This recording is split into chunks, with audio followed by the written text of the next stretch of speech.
Shared with Beta. None of the other Zeniths ever found out about it. Gerard believes he's the most cunning of all of us. Even after 1,000 years, he still can't imagine that I would outwit him. The channel allowed me to interact with Beta away from their mistrustful eyes. It offered us a chance to be ourselves. Until you cut off all contact. Yes, though it pained me. I was worried that our meetings would do her more harm than good. Well, she felt like you tossed her aside. I was afraid the others would find out and punish her. She may not have had the comforts of friendship anymore, but at least I ensured she was safe. I know it seems harsh, but you must believe that her well-being has always been paramount to me.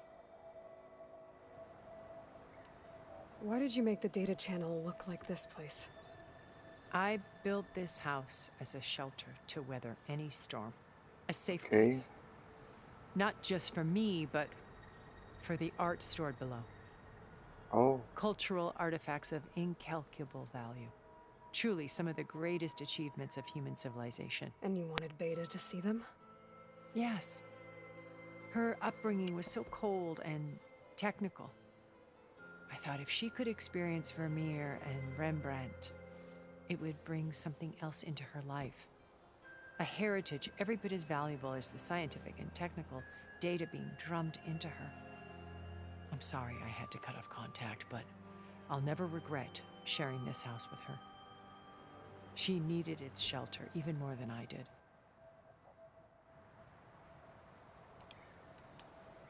Beta told me your colony was destroyed. That you came back to Earth because you had nowhere else to go. It's true. After we reached our destination, a planet in the Sirius star system, we spent decades building a new home. The physical constraints of Earth, the boundaries of mortality, gone. To think of what we could have done with it. It might have been a utopia.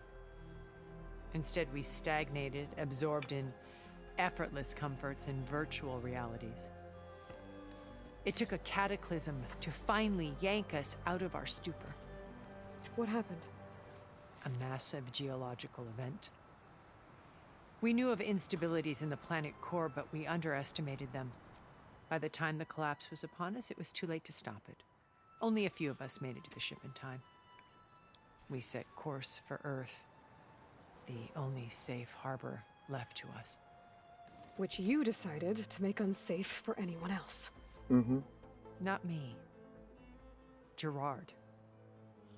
He believes it's better to wipe the canvas clean than work around the smudges. No more primitive tribes, no more combat machines, only a blank slate to do with as he pleases. But we will stop him. All we have to do is get into that base. What exactly is your plan to sneak into the Zenith base? We will make use of a lesson I learned from an early age. Always know your exits. In this case, a place where Gerard's new construction meets the ancient foundation, a passage that only I can access. When Silence flings his army at the base, we will enter through this back door, bypassing most of the fighting. The distraction will provide us with a window in which to rescue Beta and Gaia. Once we're inside the base, where will we find Beta and Gaia? Here in the command center. By then, Gaia will have been reunited with all of its subordinate functions, including Hephaestus. What about the alpha build of Apollo on your ship? A simple matter of recovery once the others have been dealt with. With that in hand, we'll have everything we need to make this world as it should be.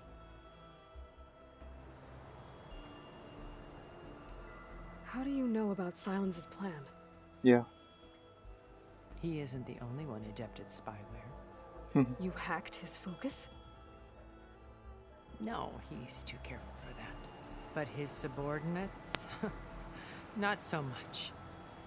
He gave additional focuses to the tribals he branded the Sons of Prometheus. The ones working with Regala. By tapping their focuses, I learned about most of his dealings. The distribution of override technology, the arming of Tanakh rebels, and the secret pact with Regala to attack Gerard's base.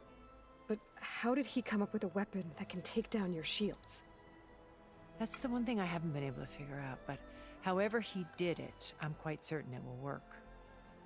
With it and the Tanakh army, victory seems to be within his grasp. Such a shame he'll be disappointed. Yeah. Sure. Regala's only interested in killing Hikaru and waging war on the Karja. What does she have to gain by attacking Zenith? It's the price she must pay for her war. Without the ability to override machines, her little rebellion would have languished in the desert. So she trades with the Sons of Prometheus. Machines to help her overthrow Hikaru. In exchange for an assault on the base. Pride has deluded her into thinking she can actually survive such a battle. And all without ever knowing who the Sons of Prometheus really answer to. Yet for all of Silence's brilliance, still he underestimates you. Yeah. That blind spot is what will allow us to take Beta and Gaia right out from under him. While hundreds of Tanakh are cut down outside. True. So you knew Elizabeth. What was she like? Liz was everything she was. I see in you. And more. Your ingenuity, your determination, your moral compass. You've managed to distill her greatest qualities and make them your own. I'm not asking about me. Tell me about Elizabeth. What was she really like? The honest answer is that I don't actually know.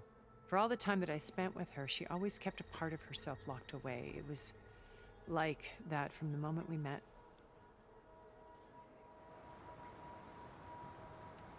So when you met Elizabeth, she was what? Distant? Aloof? Not aloof. Not exactly. It was a summit in Paris about machine learning. A touchy subject in those days. Because regulatory authorities were just starting to clamp down on AIs. Liz gave the keynote address. She had already achieved great renown for her work in automated environmental reclamation. But in her address, she was just starting to imagine the next step. An AI-driven system that wouldn't just act on its programming, but actually take responsibility for its sphere of influence. To care about life. Not just follow orders. Gaia. Revolutionary stuff. I was fascinated. And I wanted to meet her for a long time. I watched her after her talk. She had spoken with such moral authority, such empathy. But after that, she retreated. I could tell she felt uncomfortable with all of her admirers. It was as if giving the talk had cost her something. I didn't want to be a pest, so I planned my approach carefully. So how did you finally approach Elizabeth after her talk? I picked the right moment. The morning of the next day, right as she came back to the conference, she had just had her coffee. She was fresh, rested. It was like she had braced herself for the onslaught of colleagues. I asked if I could walk with her, then put forth a question about her talk that I thought was intelligent.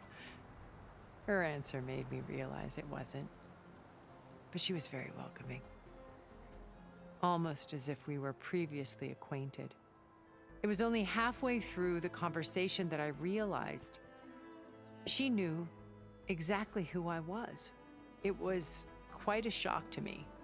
My business was trafficking in secrets, and I took great pains to protect my anonymity. So that was Liz, perpetually one step ahead. I came to view our meeting as a metaphor for our friendship. She always seemed to know me far better than I knew her. I guess I know the feeling.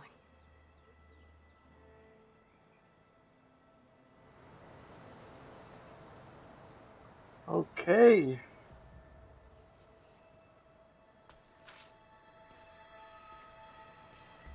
First, Varl. Tenakth. Your plan would wipe out an entire tribe. Yeah. There has to be another way. We are in an admittedly desperate situation, but I assure you there isn't. Remember Zero Dawn. Elizabeth's sacrifice. Sometimes many have to die for a new world to grow. If it looks impossible, look deeper. You'll find out a way. Wait. The data channel. It still exists, doesn't it? I need you to open it. Let me talk to Beta. Impossible. We might be detected. It's worth the risk. There is another way, one where the Tenakth survive. Yeah. But we won't. If the others... If you want to help, open it. Nice one, Aloy.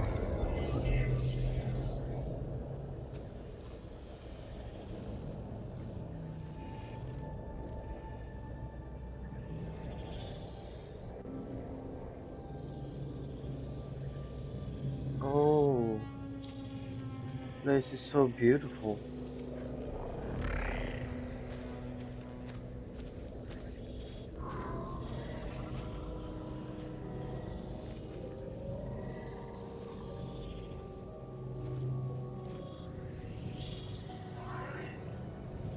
What are they doing to her? Virtual reality dissociation. Okay. The manual merge of Hephaestus will take hours upon hours of tedious micromanagement. If she resists the work, they run simulations to induce feelings of isolation and despair. Oh, hear me? Beta. You're alive. They're watching me. I can't hold up this extra projection for long. You should have killed me. No. No. No, look at me. I'm coming for you. I promise. Okay? I just need you to hold out a little while longer and work on the merge.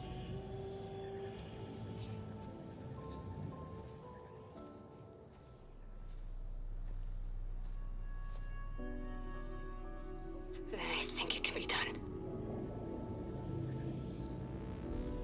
I'll contact again when it's time. Can you hold on? As long as I know you're coming for me, I can endure anything.